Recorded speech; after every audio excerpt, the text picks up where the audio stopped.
Hey, good morning. This is encouragement and motivation from my heart. I know it's a little bit later than what I normally do, but I slept in a little bit. Yes. So today I kind of want to talk to you about how good things take time. And I'm actually speaking a lot of this to myself as well when I was just kind of typing it up. Just because it's something that I struggle with too. I've always struggled with wanting to be in a hurry to get things done quickly and not take time. So this year, I actually kind of asked God, what is it that He wants me to take out of this year? And the only thing that came to my mind was two words, and that was slow down. Something I'm not good at doing, but I'm going to try my hardest to slow down this year. And yes, all those who are listening, help hold me accountable for it. A good friend of mine, Tiffany, she always will tell me when I'm adding too much onto my plate. My friend Emma usually does that too, and a couple of other people. So this year, I need you guys to do that. If you hear me adding too much to my plate, I need you to say something to me. My husband is my biggest fan, and he helps hold me back when I need to be held back, so I don't lose focus of what the ultimate goal is. So I'm so thankful for him. So today, one thing I want you guys to think about throughout this week is either day one or one day. What are you going to choose? Oftentimes in life, we decide to not do something because it'll take too much time to get to the point of being able to do something, whether it is getting a degree, applying for a job, or studying for an important test. In your life, you can decide what it is that's keeping you from doing something or working towards something because it will take too much time to get to that point. We box ourselves into what we feel we're capable of doing in that moment. And when we do that, we kind of waste the potential that God has already put inside of us and stored inside of us. The amazing thing is when I started thinking and I was writing this up, is that when you think about it, God didn't require us to live in a tunnel. You know, a tunnel, it's very tunneled, obviously, narrow vision. He actually gave us the world to live in. He didn't box us in. So why are we boxing ourselves in? By dismissing the curiosity of possibility.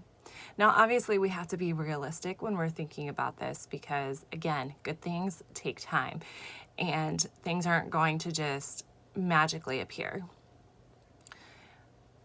Never would I have imagined that I would be where I'm at today and who I am today.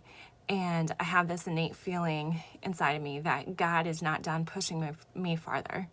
It's a little bit scary, but also it's adventurous.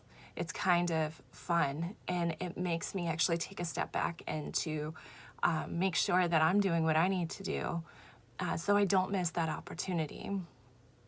Others have said the saying, if you are still living, then God's not done with you.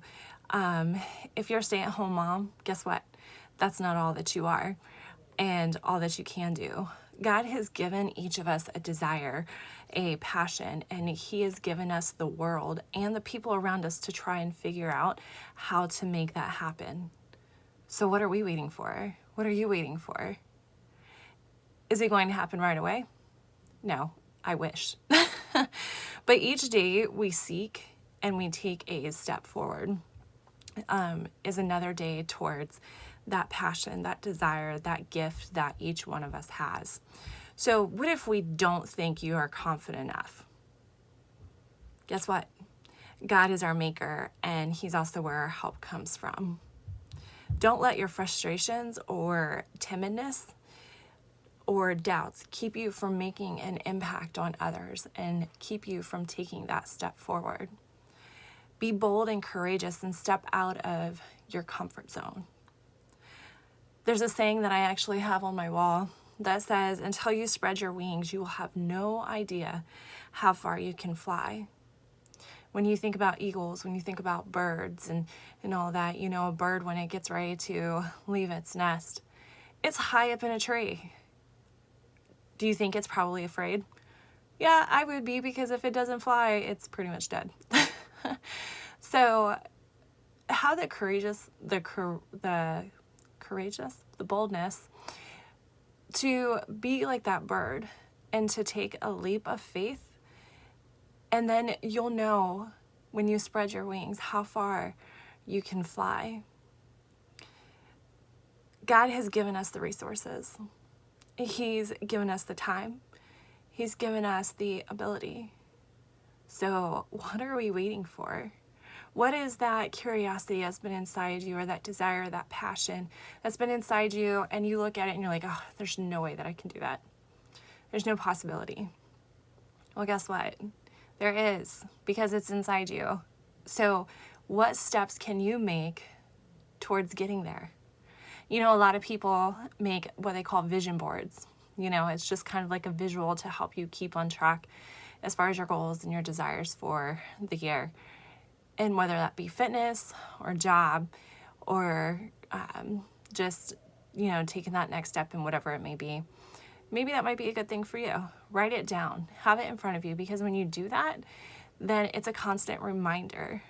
Don't waste this time that God has given you to be amazing and to do amazing things that He has already given us the ability to do. We just have to take that next step forward.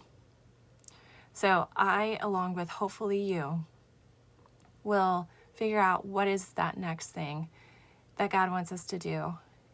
And we can remind each other that good things take time. It doesn't happen automatically. I hope that this message is empowers you. I hope it motivates you to get out of the boxed in thinking. I hope it empowers you to know that God has given us this world, and He's given us so many resources and people around us to help us move into what it is that God wants us to be and the impact that we can make on other people. This is encouragement and motivation from my heart